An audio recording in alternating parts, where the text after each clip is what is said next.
Hello everyone, আসসালামু আলাইকুম। কেমন আছেন সবাই? চলে আসলাম নাইমাস ব্লগ থেকে ছোট্ট একটা ভিডিও নিয়ে। আমাদের বাড়িতে 4জন দুষ্ট কলিজার টুকরা আছে, আমাদের বাচ্চারা আর কি। একজন খুব ছোট, ও কোনো দুষ্টামি করতে পারে না, বাট আর 3জন তো কথাই রাখে না, অনেক দুষ্টামি করে, জিনিস এলোমেলো করবে, নোংরা করবে, এই পরিষ্কার করলাম, এই গুছালাম, এই এলোমেলো করে ফেললো, এইভাবে। আসলে বাচ্চাদের কাজ তো বাচ্চারাই করবে, তাই না? মায়েদের কাজ হলো আবার নতুন করে সুন্দর করে গুছানো। আমি আজকে আমার রুমটা গুছাচ্ছি। প্রত্যেকটা মেয়ে তার ঘর গুছাতে খুব ভালোবাসে, তাই না? কথায় আছে, যার মানসিকতা যত সুন্দর তার ঘর গুছানো তত সুন্দর। আসলে এই কথাটা সত্যি কিনা আমি জানি না। আমিও ঘর গুছাতে খুব ভালোবাসি, কিন্তু মাঝে মাঝে ক্লান্ত হয়ে যায়, ইচ্ছে করে না। বাচ্চারা খুব বেশি নোংরা করে ফেলে, এলোমেলো করে ফেলে। অনেকেই বলবেন আমি বোরকা পরে কেন ঘর গুছাচ্ছি, আমি কি বাড়িতেই বোরকা পরে থাকি? আসলে তা না, আমি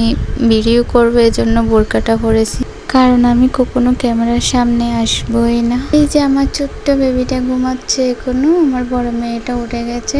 আমি ভিডিওটা 1 মিনিট 23 সেকেন্ডে দেখালেও আমার ঘর গুছাতে কিন্তু 2-3 ঘন্টা সময় লেগেছিল। সবাই ভালো থাকবেন, আমাদের জন্য দোয়া করবেন। আসসালামু আলাইকুম, আল্লাহ হাফেজ।